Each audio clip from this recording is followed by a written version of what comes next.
India کے شہر آگرہ میں مغل امپائر کے آرکیٹیکٹس کا ایک ایسا شاہکار موجود ہے جس کو آج پوری دنیا تاج محل کے نام سے پہچانتی ہے۔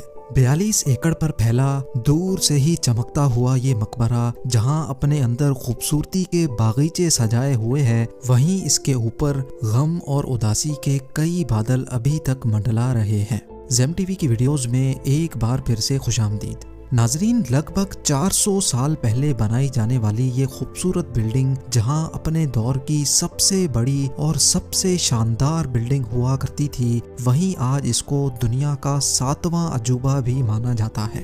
اس عالیشان اسٹرکچر کو بنانے میں 20,000 مزدوروں نے دن رات خون پسینہ بہایا، اور وہ بھی 1 یا 2 سالوں تک نہیں بلکہ پورے 22 سالوں تک۔ اگر آج کے دور میں اس کی قیمت کا اندازہ لگایا جائے تو سنگ مرمر کا یہ انمول مقبرہ حیرت انگیز طور پہ $1 بلین یعنی 7,500 کروڑ روپیوں سے بھی زیادہ مہنگا ہے، کیونکہ اس بلڈنگ میں مغل آرکیٹیکٹس نے اپنے ہنر کی کئی ایسی نشانیاں چھوڑی تھیں جن کی دنیا کے ٹاپ انجینئرز بھی آج تک تعریف کرتے ہیں۔ اس بلڈنگ کو ایسے ڈیزائن کیا گیا کہ جب مین گیٹ کے پیچھے سے اس کو دیکھا جاتا ہے تو یہ کافی بڑی لگتی ہے، لیکن جیسے ہی مین گیٹ کی طرف بڑھا جاتا ہے تو آٹومیٹیکلی اس کا سائز چھوٹا ہوتا جاتا ہے۔ دماغ کو چکرا دینے والی یہ کوئی پہلی ٹرک نہیں تھی جو مغل آرکیٹیکٹس نے استعمال کی ہو۔ اس کے گرد چاروں میناروں کو بالکل سیدھا کھڑا نہیں کیا گیا، بلکہ یہ مینار باہر کی طرف تھوڑا جھکے ہوئے ہیں، کیونکہ اگر ان کو سیدھا کھڑا کیا جاتا تو دور سے دیکھنے پر یہ اندر کی طرف جھکے ہوئے لگتے، جیسا کہ ان مسجدوں میں آپ دیکھ سکتے ہیں۔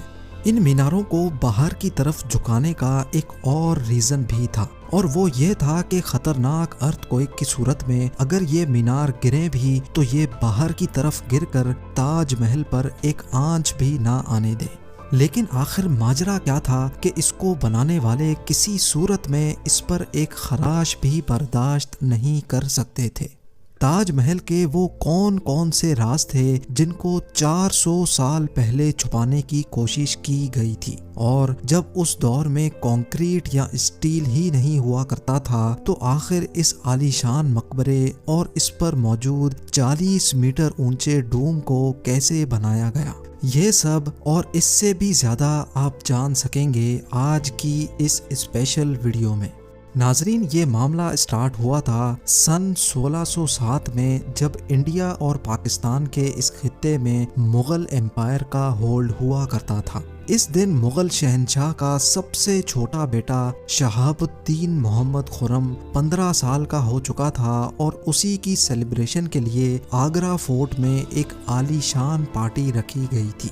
خرم مغل شہنشاہ کو سب سے زیادہ عزیز تھا، اسی وجہ سے اس کے ہر جنم دن پر اس کو ہیرے جواہرات اور سونے سے تولا جاتا تھا، یعنی جتنا وزن شہزادے خرم کا ہوتا تھا اتنا ہی خزانہ اس کے نام کر دیا جاتا تھا۔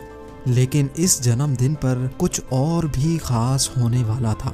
مغل شہنشاہ نے شہزادے خرم کی شادی اپنے ایک وکیل کی بیٹی کے ساتھ کر دی جس کو ممتاز محل کے نام سے جانا جاتا ہے۔ ممتاز اور خرم کو پہلے دن ہی ایک دوسرے سے بے انتہا محبت ہو چکی تھی، اور اس وقت یہ کسی کو بھی معلوم نہیں تھا کہ اس محبت کا بول بالا ہمیشہ کے لیے رہنے والا ہے۔ اگلے 10 سالوں تک شہزادے نے کئی جنگیں لڑیں اور ان میں بھرپور کامیابی بھی حاصل کی۔ اسی وجہ سے شہنشاہ نے خوش ہو کر ان کو شاہ جہاں کے لقب سے نوازا، جس کا مطلب ہے دنیا کا بادشاہ۔ شاہ جہاں کی ٹوٹل 6 بیویاں تھیں جو آگرہ فورٹ کے حرم میں ہی رہتی تھیں۔ ان 6 میں سے شاہ جہاں سب سے زیادہ محبت ممتاز سے کرتے تھے، اور یہی وجہ تھی کہ ان کا زیادہ تر وقت ممتاز محل کے ساتھ ہی گزرتا تھا۔ وقت تیزی سے گزرتا جا رہا تھا، اور 4 سالوں کے بعد یعنی 1621 میں مغل شہنشاہ اچانک چل بسے۔ شاہ جہاں جو پہلے ہی مغل امپائر میں خاصا فیمس ہو چکا تھا اور جو شہنشاہ کا چہیتا بیٹا بھی تھا، 1628 میں یعنی باپ کی موت کے 7 سالوں بعد اس نے شہنشاہ کی گدی سنبھال لی۔ پوری مغلیہ سلطنت اپنے نئے شہنشاہ سے بے حد خوش نظر آتی تھی۔ یہ وہ پیریڈ تھا جب مغل امپائر اپنے پورے عروج پر تھی، یعنی پورے انڈیا پاکستان کے ساتھ ساتھ افغانستان کے بھی کئی حصوں میں مغلیہ سلطنت کا راج ہوا کرتا تھا۔ سارے فیصلے شاہ جہاں خود کرتا تھا، جبکہ ممتاز محل پیچھے رہ کر شاہ جہاں کو مشورے دیا کرتی تھی۔ لیکن کسی کو بھی اس بات کا علم نہیں تھا کہ یہ خوشیاں عنقریب ماتم میں بدلنے والی ہیں۔ گدی سنبھالے ابھی 1 ہی سال گزرا تھا کہ ایک بار پھر سے مغل امپائر کو دشمنوں کا سامنا کرنا پڑا۔ اگلے 2 سال جنگ چلتی رہی اور شاہ جہاں کو اس جنگ میں بھی بھرپور کامیابی نصیب ہوئی، لیکن شاہ جہاں ابھی اس کامیابی کا جشن مناتے کہ ان کو ایک افسوسناک خبر سے آگاہ کیا گیا۔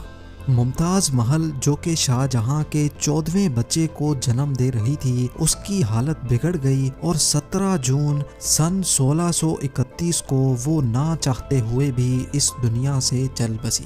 پوری مغلیہ سلطنت کا جشن دیکھتے ہی دیکھتے ماتم میں بدل گیا۔ یہ خبر جو شاہ جہاں پر آگ بن کر گری تھی، اس نے تو جیسے ان کی دنیا ہی ختم کر ڈالی۔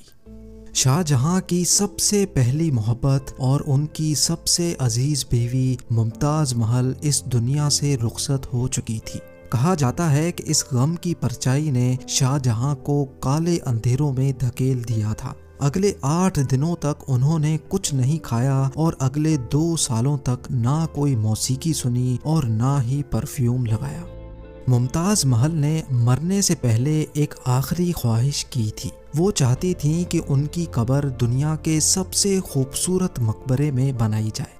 اس ٹاسک کو اور ممتاز محل کی آخری خواہش کو پورا کرنے کے لیے شاہ جہاں نے اپنی ساری دولت اور پوری زندگی وقف کرنے کا ارادہ کر لیا۔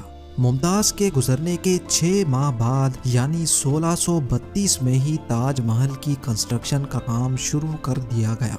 قریب 20,000 سے بھی زیادہ سوچئے ایک پل کے لیے آپ کی آنکھ کھلتی ہے صبح، لیکن یہ کوئی عام صبح نہیں ہے، کوئی الارم نہیں بجا، کوئی موبائل کی اسکرین نہیں۔